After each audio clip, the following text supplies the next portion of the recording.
The books of 1 and 2 Kings and 1 and 2 Chronicles in the Bible offer a detailed account of the monarchs who ruled over ancient Israel and Judah. These leaders played significant roles in the spiritual and political life of the Hebrew people. Some reigned in righteousness and led national reform, while others strayed from God and brought their kingdoms into ruin.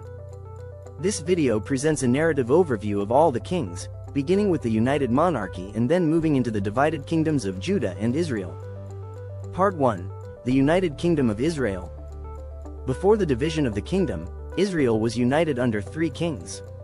These leaders governed the entire 12 tribes. 1. Saul. Saul was the first king anointed to rule Israel.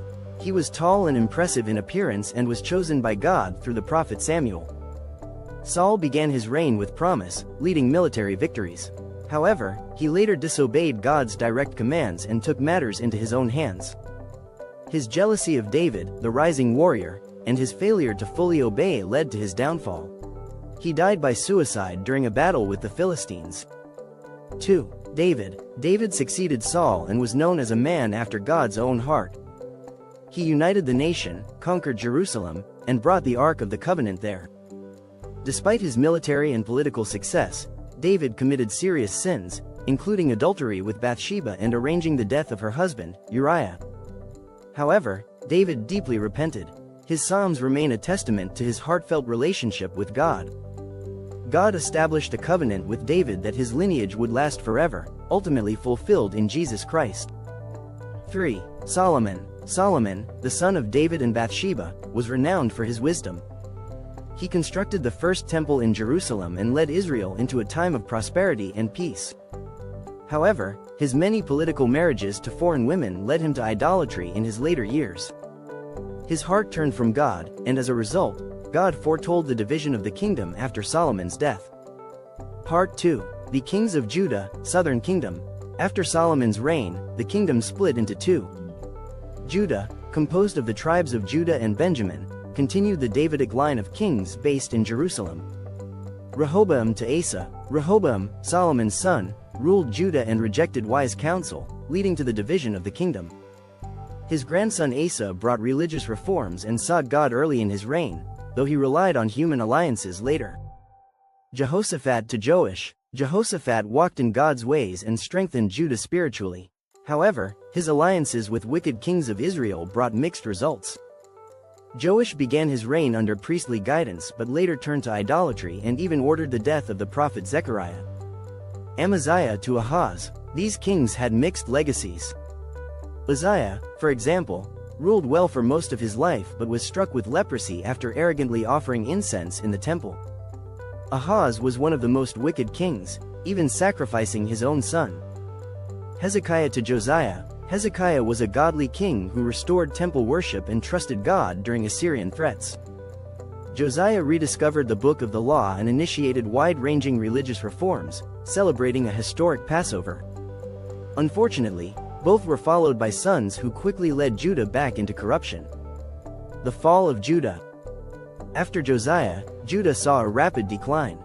Kings such as Jehoiakim and Zedekiah ignored prophetic warnings. Zedekiah's rebellion against Babylon resulted in the destruction of Jerusalem in 586 BC and the beginning of the Babylonian exile. Part 3. The Kings of Israel, Northern Kingdom. The Northern Kingdom, known as Israel, was composed of the remaining 10 tribes. It experienced political instability and spiritual decline from its inception. Jeroboam I to Omri. Jeroboam I, the first king of the north, immediately led Israel into idolatry by setting up golden calves in Bethel and Dan.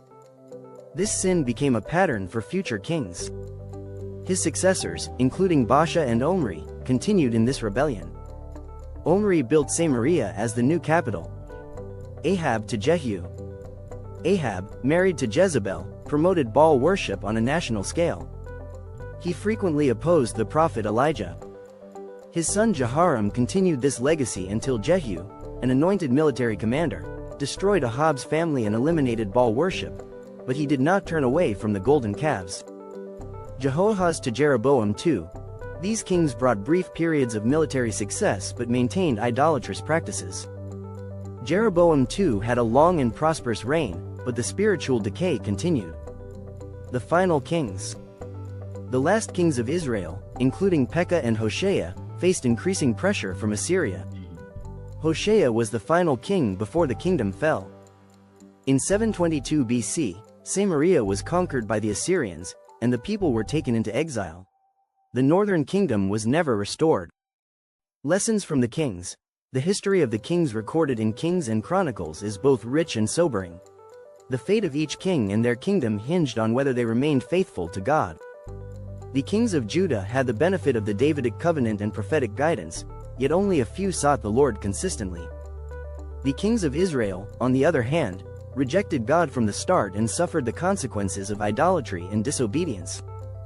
These narratives remind us that leadership matters, faithfulness to God matters, and that every choice, by kings or common people, carries spiritual weight.